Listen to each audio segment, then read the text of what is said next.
Hi guys, I hope आप सब ठीक होंगे। आज इस वीडियो के अंदर हम सॉल्व करेंगे एक्सरसाइज 1.2। हम सॉल्व करेंगे एक्सरसाइज 1.2। तो आइए पढ़ते हैं पहला question. State whether the following statements are true और फॉल्स, जस्टिफाई योर आंसर्स। तो ट्रू और फॉल्स हमको करना है गाइस, और आंसर को जस्टिफाई भी करना है। तो आइए पढ़ते हैं पहला स्टेटमेंट। पहला स्टेटमेंट है every irrational number is a real number. Every rational number is a real number. ये बिल्कुल ट्रू स्टेटमेंट है, ये ट्रू स्टेटमेंट है।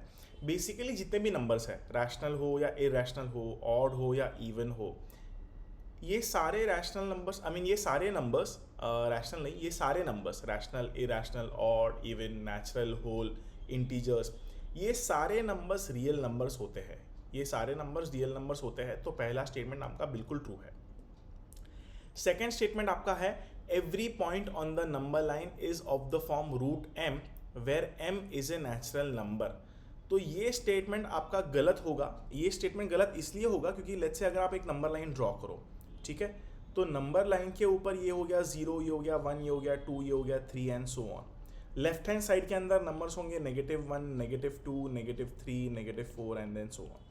तो गाइस, जो राइट हैंड साइड वाले नंबर्स है 1, 2, 3, 4, 5, इन सबको आप रूट में लिख सकते हो। जैसे कि आप 1 को लिख सकते हो रूट ऑफ 1, आप 2 को लिख सकते हो रूट ऑफ 4, आप 3 को लिख सकते हो root of 9 and so on. जो लेफ्ट हैंड साइड वाले नंबर है, सॉरी, जैसे कि -1 हो गया, -2 हो गया, -3 हो गया, -4 हो गया, इनको भी आप रूट में लिख सकते हो। इनको भी आप रूट में लिख सकते हो। -1 को आप √1 लिख सकते हो। 1 का रूट या तो +1 होता है या फिर -1 होता है। -2, -2 को आप √4 लिख सकते हो। √4 या तो +2 होता है या -2 होता है। क्यों? क्योंकि -2 का स्क्वायर भी 4 है, 2 का स्क्वायर भी 4 है। इसीलिए √4 या तो +2 होगा या -2 होगा। सिमिलरली -3 को आप √9 लिख सकते हो। आप -3 को √9 लिख सकते हो। तो ये सारे तो हो गए, लेकिन हमारे पास एक नंबर है 0। 0 का क्या? 0 को आप क्या लिखोगे? 0 को आप लिखोगे √0। 0 को आप लिखोगे √0। और 0 जो है, 0 जो है, m जो है, क्या m एक नेचुरल नंबर है? क्या 0 एक नेचुरल नंबर है? नहीं, 0 एक होल नंबर है। 0 एक होल नंबर है।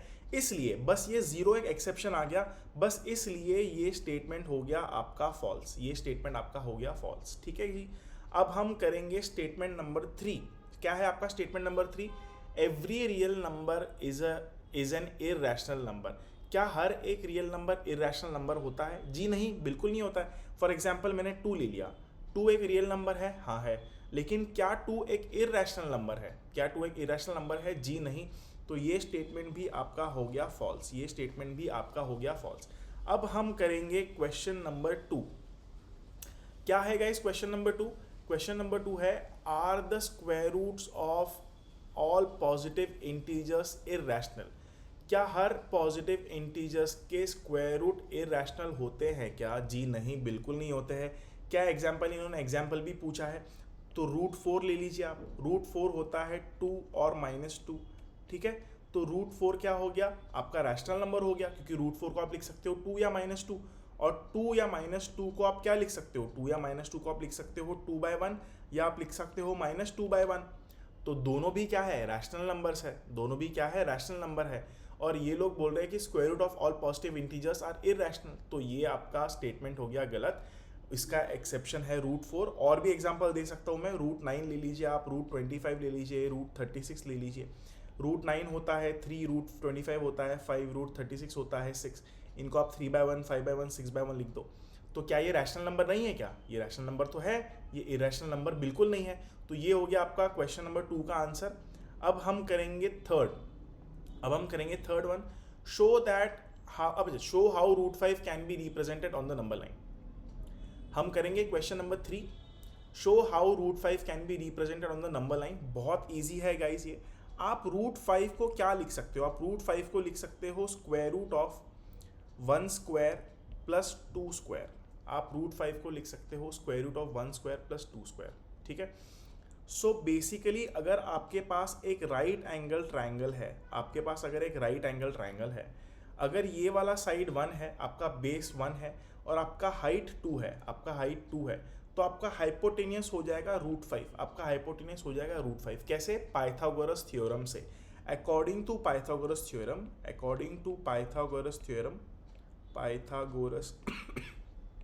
थ्योरम, ये जो आपका हाइपोटेनियस है, hypotenuse will be equal to square root of 1 square plus 2 square which will be square root of 5, ठीक है जी। तो ये एक एग्जाम्पल हो गया। दूसरा एग्जाम्पल क्या हो गया? अगर आप एक ट्राइंगल ले, अगर आप एक राइट एंगल ट्राइंगल ले, इस बार आपने बेस को 2 ले लिया और आपने हाइट को 1 ले लिया, तो फिर भी हाइपोटेनियस का आएगा √5, हाइपोटेनियस का आएगा √5। ये भी कैसे 2 है? पाइथागोरस थ्योरम से, ये भी 2 है पाइथागोरस थ्योरम से। सो √5 को हम नंबर लाइन पे कैसे डिनोट करेंगे? बहुत आसान है ये। आप सबसे पहले तो एक नंबर लाइन बना लीजिए, आप सबसे पहले एक नंबर लाइन बनाइए। 2 तरीके हैं इसका। पहला तरीका ये है, दिस इज योर मेथड 1, ये है लेट्स से आपका 0, ये है आपका 1, ये है आपका 2, ये है आपका 3, ये है आपका 4 एंड सो ऑन, ठीक है। तो पहले आप जाइए 1, आप 1 यूनिट जाइए राइट में, और फिर आप 2 यूनिट्स जाइए ऊपर, तो बेसिकली ये है आपका 1, ये है आपका 2, ठीक है। तो जो आपको हाइपोटेनियस मिलेगा, जो आपको यहाँ पर हाइपोटेनियस मिलेगा, ये जो आपका हाइपोटेनियस है, इसका डिस्टेंस क्या होगा? √5, इसका एग्जाम्पल है यहाँ पर, कैसे पॉसिबल है ये? पाइथागोरस थ्योरम से ये पॉसिबल है। आपका हाइपोटेनियस होगा 1 स्क्वायर प्लस 2 स्क्वायर 5, इसका रूट ऑफ 5, ठीक है। पाइथागोरस थ्योरम से ये पॉसिबल है गाइस। पाइथागोरस क्या होता है मैं आपको एक बार फिर से क्विकली रिकैप करवा देता हूँ। a square plus B square equal to C square. मैंने इसको माना है c, इसको माना है a, इसको माना है b, ठीक है गाइस। तो a स्क्वायर मतलब हो गया 1 स्क्वायर, b स्क्वायर हो गया 2 square equal to c square, तो 1 स्क्वायर हो गया 1, 2 स्क्वायर होता है 4 equal to c square, 5 equal to c square. So c क्या हो गया आपका? c आपका हो जाएगा √5, सो बेसिकली पाइथागोरस थ्योरम से ये प्रूव होता है। तो बेसिकली आपका ये वाला डिस्टेंस हो गया √5, आपका हाईलाइटेड डिस्टेंस हो गया √5। अब आप आपका कंपस लीजिए, कंपस को आप रखिए इस पॉइंट के ऊपर, 0 के ऊपर आपका कंपस रखिए, और आप कंपस में इतना डिस्टेंस ले लीजिए जो मैंने येलो हाईलाइटेड किया है। आप कंपस रखिए और इतना डिस्टेंस आपके कंपस में ले लीजिए और एक आर्क ड्रॉ कीजिए, ठीक है। तो जैसे ही आप एक आर्क ड्रॉ करोगे, तो आपका आर्क यहाँ कहीं आएगा, यहाँ पर कहीं पर ये आर्क आपका कट करेगा। तो जिस पॉइंट पे आपका कंपस नंबर लाइन को कट करेगा, वो पॉइंट आपका होगा √5, दूसरा तरीका क्या है गाइस? सिमिलर ही है दूसरा तरीका भी। मेथड नंबर 2 है, आप एक नंबर लाइन ड्रॉ कीजिए, आप फिर से नंबर्स लिख लीजिए 0, 1, 2, 3, 4, 5 एंड सो ऑन। आप जाइए नीचे 2 यूनिट्स, और आप ऊपर हाइट में आप जाइए 1 यूनिट, तो बेसिकली ये हो गया आपका 2 यूनिट्स, ये आपका रेड हो गया 2 यूनिट्स, ग्रीन हो गया 1 यूनिट। तो ये जो हाइपोटेनियस होगा आपका, ये हाइपोटेनियस आपका हो जाएगा √5। ये जो आपका हाइपोटेनियस है ये आपका हो जाएगा √5, ठीक है। एक सेकेंड गाइस, मैं आपको 2 में यहाँ से हटा देता हूँ ताकि आपको कन्फ्यूजन ना हो। हाँ, तो 2 जो है आपका रेड डिस्टेंस है, और जो आपका हाइपोटेनियस मतलब ये येलो हाईलाइटेड पार्ट जो है, ये आपका हो गया √5। तो आप आपके कंपस को कहाँ रखेंगे? आप इसको रखेंगे 0 के ऊपर, और आप जो येलो हाईलाइटेड पार्ट है उतना डिस्टेंस आपके कंपस में लीजिए और बनाइए एक आर्क। आपका आर्क जहाँ पर भी कट करेगा, वो पॉइंट आपका होगा √5, तो आप मेथड नंबर 1 से करिए या मेथड नंबर 2 से करिए, आपका आंसर सेम आएगा। क्यों सेम आएगा? उसके लिए आप देख सकते हो ये वाला राइट एंगल ट्राइंगल जिसमें हमने पाइथागोरस लगाया है, या आप देख सकते हो नीचे वाला राइट एंगल ट्राइंगल भी देख सकते हो, यहाँ भी हम लोगों ने पाइथागोरस ही लगाया है। तो आप 1 स्क्वायर प्लस 2 स्क्वायर का रूट 5 होता है।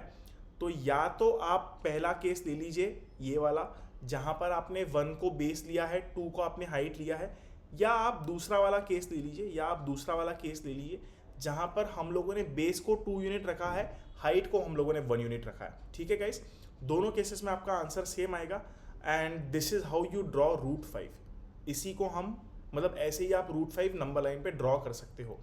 इसी के साथ आपका एक्सरसाइज 1.2 हो गया है समाप्त। अगर आपको पसंद आया हो तो do like, share and subscribe. अगर आपको कोई डाउट्स हो तो आप कमेंट सेक्शन के अंदर कमेंट करिए, मैं आपको ज़रूर हेल्प करूँगा। Thank you so much.